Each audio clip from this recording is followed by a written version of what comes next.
கப்பல் பார்க்க போலாமா? டைட்டானிக் கப்பல் வாங்க போகலாம். Praise the Lord. Hi friends, வாங்க சமையலை தெரிஞ்சுக்கலாம். ஸோ நான் டைட்டானிக் கப்பல் பார்க்க வந்திருந்தேன் ஃப்ரெண்ட்ஸ், அதை உங்களுக்கும் காட்டலாம் அப்படின்ட்டு. ஸோ இது நான் எடுக்கிற வீடியோ பார்த்தீங்கன்னா இது 8 அன்னைக்கு தான், 7th அன்னைக்கு ஓப்பன் பண்ணியிருக்காங்க கப்பல்.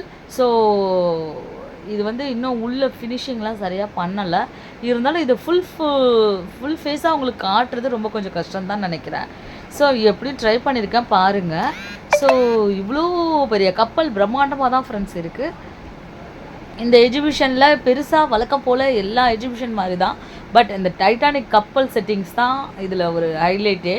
ஸோ இன்றைக்கி நான் போனேன், இன்றைக்கி 8ஆம் தேதி. ஸோ இன்றைக்கி வந்து கப்பலில் வந்து உள்ளே பார்க்குறதுக்கு ஃப்ரீ அப்படின்னு சொல்லிட்டாங்க ஃப்ரெண்ட்ஸ். ஸோ அதனால் ஃப்ரீ, ஆனால் பட் என்ட்ரன்ஸ் வழியாக போக முடியாது அப்படின்னு சொல்லிட்டாங்க. இது எனக்கு பார்க்கவே ரொம்ப பிரமிப்பாக இருந்துச்சு, அப்படியே ரியலிஸ்டிக்காக இருந்த மாதிரி இருந்துச்சு. பாருங்கள், அந்த கப்பலில் வச்சுருப்பாங்களே கப்பலுக்கு தேவையான எண்ணெய் அக்கேன் அதெல்லாம் இருந்துச்சு பாருங்கள், எவ்வளோ பெரிய ட்ரம்மு. இந்த ரியலிஸ்டிக்காக பண்ணது எனக்கு ரொம்ப ரொம்ப ரொம்ப பிடிச்சிருந்துச்சு ஃப்ரெண்ட்ஸ். சூப்பராக இருந்துச்சு, கப்பல் பார்க்கவே அழகாக இருந்துச்சு ரியலிஸ்டிக்காக. இந்த என்ட்ரன்ஸ் வழியாக நம்ம போக முடியாது, ஆனாலும் நான் உங்களுக்கு கப்பலை பற்றி காட்டி தான் தீருவேன் அப்படின்னு சொல்லிட்டு இதில் ஷார்ட்கட் என்ட்ரன்ஸ் ஒன்று வச்சுருந்தாங்க. அது ரொம்ப நல்லா இருந்துச்சு பார்க்குறதுக்கு. என்ன ஃப்ரெண்ட்ஸ், கப்பல் வருதுன்னு சொல்லி கப்பலும் வந்துருச்சு. உள்ளே போய் பார்க்காம இருப்பது எப்படி அப்படின்னு தான் நான் உங்களுக்கு இந்த வீடியோஸ் காட்டுறேன். நம்ம சேனலை பார்க்குறது நீங்கள் தான் ஃபஸ்ட் டைம் இருந்தால் சப்ஸ்கிரைப் பண்ணிக்கோங்க, பக்கத்தில் இருக்க பெல் ஐக்கானையும் கிளிக் பண்ணிக்கோங்க. அப்போ தான் இது மாதிரியான வீடியோஸ்லாம் உங்களை வந்து சேரும். அப்புறம் என்ன ஃப்ரெண்ட்ஸ், உள்ளே போயாச்சு ஒரு வழியாக. எப்பயும் போல் வழக்கம் போல் உள்ளே அதே ராட்டினங்கள், அதே ஆனால் பிரம்மாண்ட ராட்டினம், பிரம்மாண்ட கொலம்பஸ் அதெல்லாமே நல்லா பெருசாக இருந்துச்சு எல்லாமே.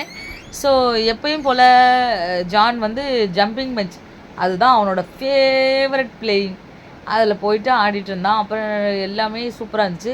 இவ்வளோ பெரிய கொலம்பஸையும் இவ்வளோ பெரிய இதையும் நான் இப்போ தான் ஃபஸ்ட் டைம். அப்புறம் என்ன பண்ண, வந்ததுக்கு போய் ஒரு ரீல்ஸ் எடுக்கலாம், டான்ஸ் ஆடிட்டே இருந்தேன். அப்புறம் பார்த்தீங்கன்னா என்னோடய ஃபேவரட் என் டான்ஸ் ஸ்டூடெண்ட் ஜெல்லக்குட்டி நந்தனாஸ்ரீ, அவளை பார்த்துட்டு அப்படியே வந்து அங்கே பொருட்காட்சியில் ஒரு இருந்துச்சு. அது கூட எனக்கும் பத்தலை, என் மண்டைக்கும் பத்தலை.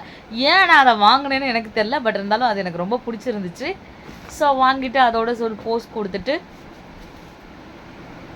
இருந்தேன். ரொம்ப நாள் கழித்து எக்ஸிபிஷன் போனதில் ரொம்ப ரொம்ப சந்தோஷம் ஃப்ரெண்ட்ஸ். எக்ஸிபிஷன் பெருசாக இல்லை, வழக்கம் போல் எல்லா எக்ஸிபிஷன்லையும் இருக்குது அதே ராட்டினம் அதே கொடை. ஸோ இதாக தான் இருந்துச்சு. எனக்கு இந்த கொடை ரொம்ப பிடிச்சிருந்துச்சு. டான்ஸ் பிள்ளைங்களுக்கு, குட்டி பிள்ளைங்களுக்கு ஏதாவது டான்ஸ் பர்ஃபார்மன்ஸ் பண்ணுறதுக்காண்டி தான் இந்த கொடையை நான் வாங்கினேன்.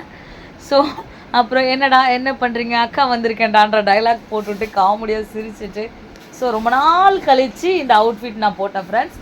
இது ரொம்ப இந்த ஃபிட் நல்லா வந்துருந்துச்சு, அதனால தான் கொஞ்சம் போஸ் எல்லாம் கொடுத்துட்டு இருந்தேன். அப்புறம் லைட் ஆகிடுச்சு, கிளம்புங்கன்னு சொல்லி கழுத்தை பிடிச்சி வெளில தள்ளாத குறையப்பேன். இப்போ நான் ஆடி இருக்க சாங்கும் இந்த லொக்கேஷனுக்கும் மேட்ச் ஆகும். என்ன சாங் ஆடி இருக்கேன் அப்படின்றத கமெண்ட் செக்ஷனில் சொல்லுங்கள். இந்த வீடியோஸ் பிடிச்சிருந்தா மறந்துடாமல் லைக் பண்ணுங்கள், ஷேர் பண்ணுங்கள், சப்ஸ்கிரைப் பண்ணுங்கள்.